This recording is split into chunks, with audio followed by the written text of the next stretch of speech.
How's it going? I don't know. How many major blow-ups have you had on your channel so far?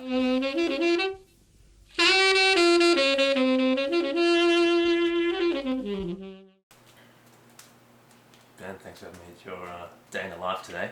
How you Yeah, feeling? for sure. It's early. Pretty solid. Yeah, it's early in the morning, 5 o'clock. Running a little behind as usual, I guess, but when it's this early. But yeah, trying to beat the heat the best we can this morning. So It's tough to do when it starts at 93. yeah, exactly. So right now it's either brave the heat outside and roast outside, or you're roasting inside on the trainer in the gym. So been doing that for the past week. So I'm gonna go outside and just see what happens. Awesome. So what's the plan today? We have it's a 2.5 hour ride ish. It's 10 by 4 minutes at 400 watts or more, and in ideal conditions we would do only 2 minutes rest and just try and keep it there.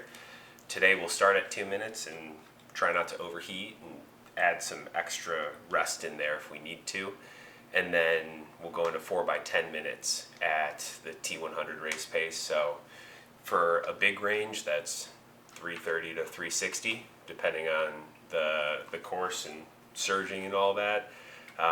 Would ideally like to be more towards 360, but again, with the heat, overheating, we're just going to kind of go by feel a little bit on this workout and get the effort in and yeah, kind of see where that puts us. Yeah, So, awesome. After the bike, what do we got after that?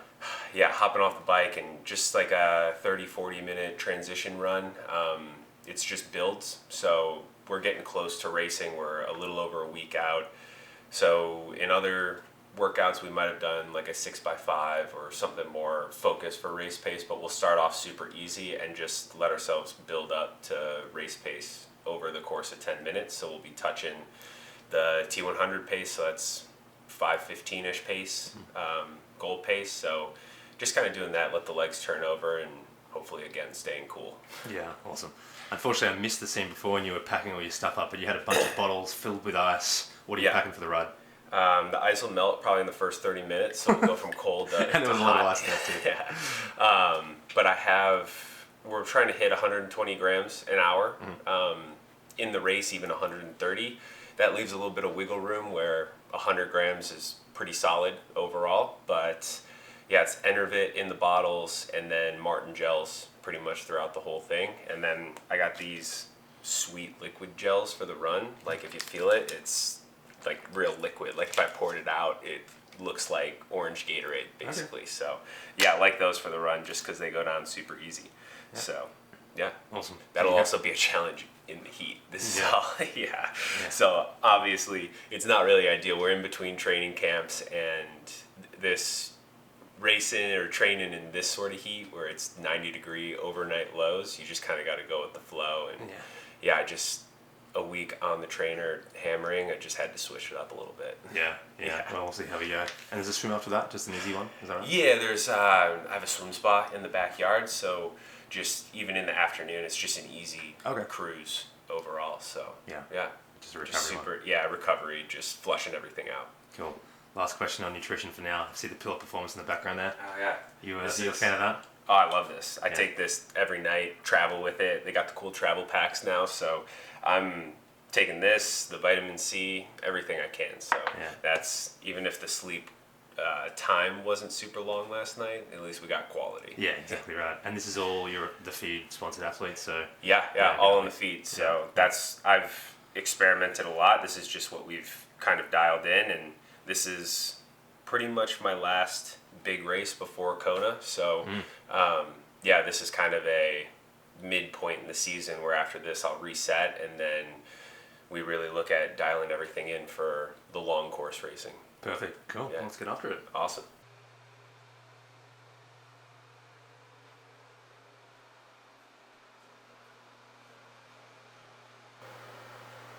Is this a regular thing, these activation exercises? Yeah, I work a lot with a strength coach. His name is Matt Pindola. So I'm just setting myself up to just be sitting on the bike well overall and just kind of wake the body up. I had a bit of an SI issue earlier in the year and just had, like to set myself regardless regardless of how it's feeling before the bike. And honestly, just like a few days ago, I'm like an old man now. I picked up my son and just like felt my back a little bit. So it's all good. I just do that sort of stuff to make sure that, you know, I don't hurt myself on the bike and that I am sitting on it the right way beforehand. Because the one earlier in the year, it was more like a kinetic chain, like the way my foot internally rotated was throwing everything up, and so I was getting a lot of compensation. So yeah, strength and mobility is pretty big.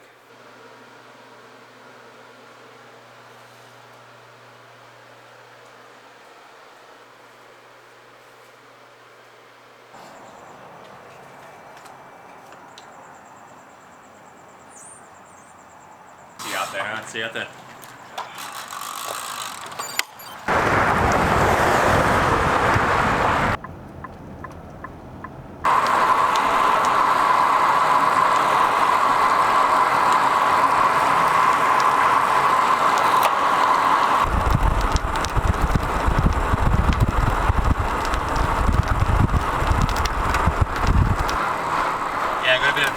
Gonna keep it shaded for a bit before it all burns off.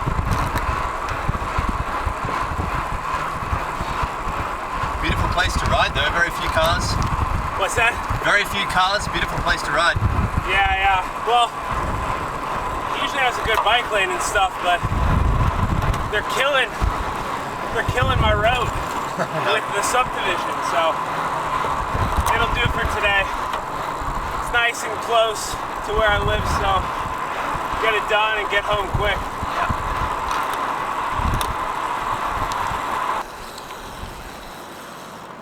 Just gonna get into it now.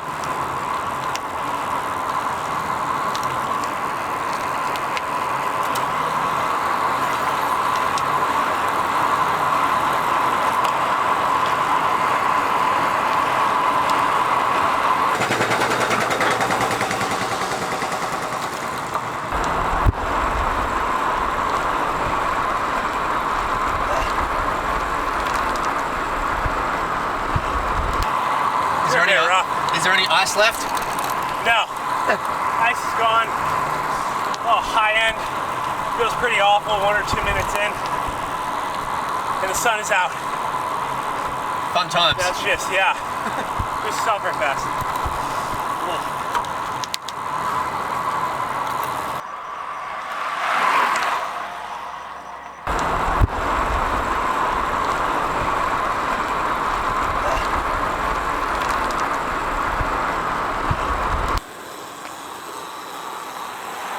Shift to the T100.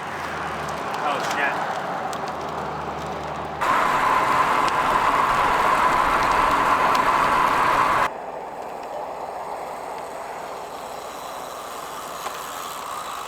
How's it going? Oh, I don't know. How many major blow-ups have you had on your channel so far? Ketone IQ are one of the leaders in the exogenous ketone space right now, and so many of the world's best endurance athletes utilize Ketone IQ in training and in racing. Those include Cam Worth, Sam Laidlow, Sarah Hall, Des Linden, even Cooper Tier and Cole Hocker, two of America's best distance runners, have recently signed on as Ketone IQ athletes. And you can try it out for yourself and see if you discover the benefits of energy and recovery with Ketone IQ. Thank you for sponsoring this video, Ketone IQ. Head to ketone.com/sweatelite for 30% off today. It is really warm though. Yeah, it got warm. I don't think I've ever filmed a workout this hot though, so there you go. Yeah. So, I mean, the workout, basically, we're just kind of adjusting because at the end of a training block, yeah, it's just the risk that kind of comes with it. Yeah. This is always like, even in ideal conditions, it's a pretty tough workout. Yeah. And it just seems like there's some lingering fatigue in the legs. So, like the 4-minute started, like, okay, right on the edge, and then whether it was the heat, like just kind of compounding, like legs didn't really feel super great, like all that. By the 5th one was just pretty much in the range where I wanted to be for the 10 minutes. Yep. And then we even adjusted it in this sort of heat. I mean, you can even drop your watts a lot and still get a lot of good work. And then, so we just dropped it down to like Ironman watts basically. Hit it for the first one, and then second one still just legs aren't super there. So we've done quite a bit of solid bike work, so this was kind of turned into a bit more of a taper workout than an actual workout. Yeah, makes with sense. London coming up next weekend. So do this and then we'll go figure out, just kind of spin back. So yeah, I only got in 4x5 or 5x4 and then 2x10, and now I'll spin back and test out the run and see if that fatigue is overall in the body or if maybe it's more specific toward the bike. So Yeah, sure. Okay, cool. Appreciate the honesty. what does the car say? It hasn't even hit triple digits, but It's close. already. 95, And it's yeah. 6:53. Yeah. We did get super lucky though when the clouds hang low like that. Yeah. But I wonder. Yeah, the humidity's 36%. So it's not a lot. It's by no means Australia, but it's pretty toasty out. So Yeah. All right, we're gonna head back. yeah, Yeah. head back, just spin back, and we'll just ride down the road and head in. Sounds So, good. Cool. Yeah.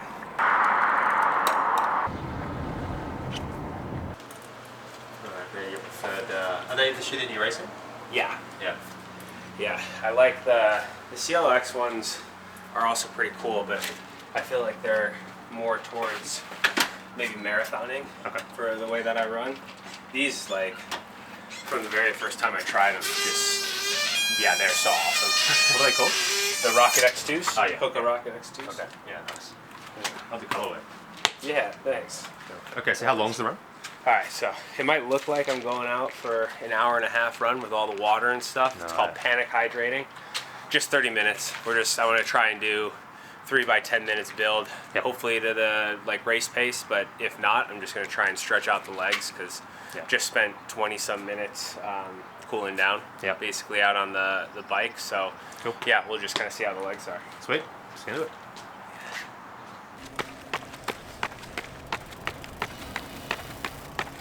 I guess I didn't ask you before we started, but I arrived at 4:50 and we got started at just after 5. Do you eat before a day like this? I'm assuming so. Yeah, I had What do you take in?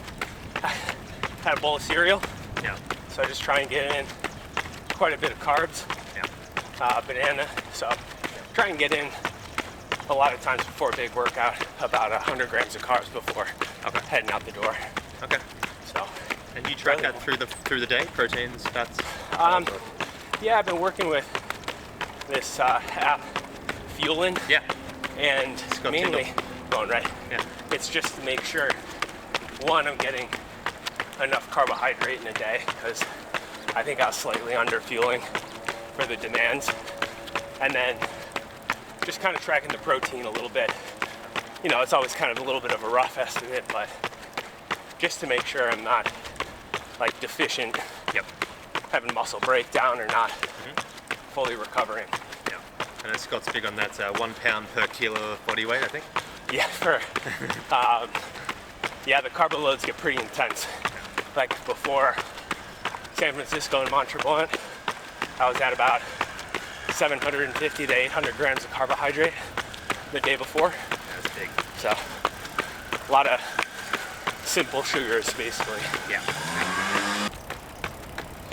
Olympic Games started in a little over a week. You're gonna watch assuming you're gonna tune into the short distance triathlon. Oh, of course. Yeah.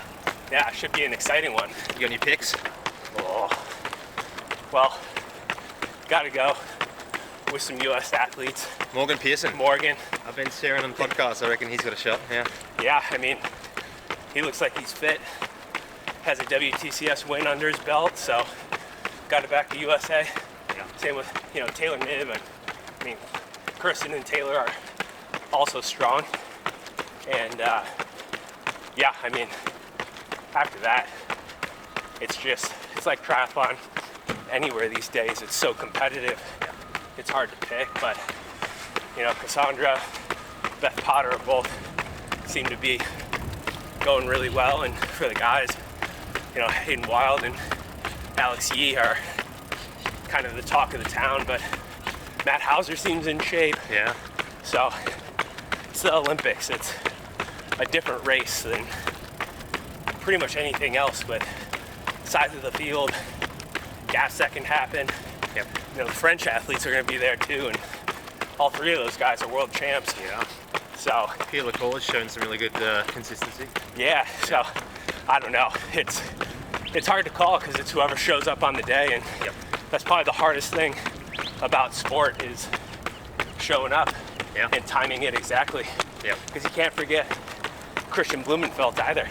No. He always pulls it together. So Yeah. I was trying to think back to the 2021. I don't think he was necessarily the favorite before, but No. came out and But man, he knows how to turn it up. yeah.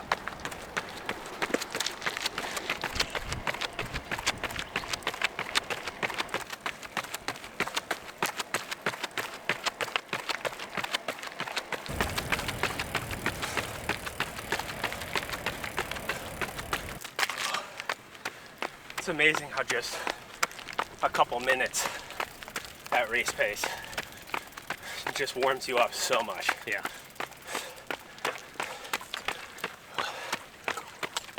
Like we're 20 minutes in. This was half ice, half water. All that ice is gone. And you filled it up like 15 minutes ago. Well, luckily London won't be nearly as hot. Yeah. Let's hope not anyways.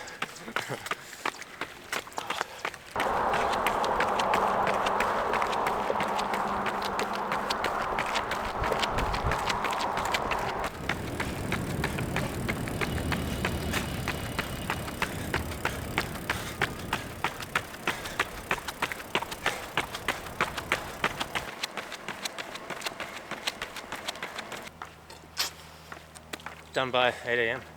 Yeah, Well, it's at least late. not the swim, but But swims here at least you can kind of do middle of the day, although there's no, people are gonna get tired of me talking about the heat and be like, come on, just suck it up. But there's no escaping it. The pools are all 85, even 90 degrees here.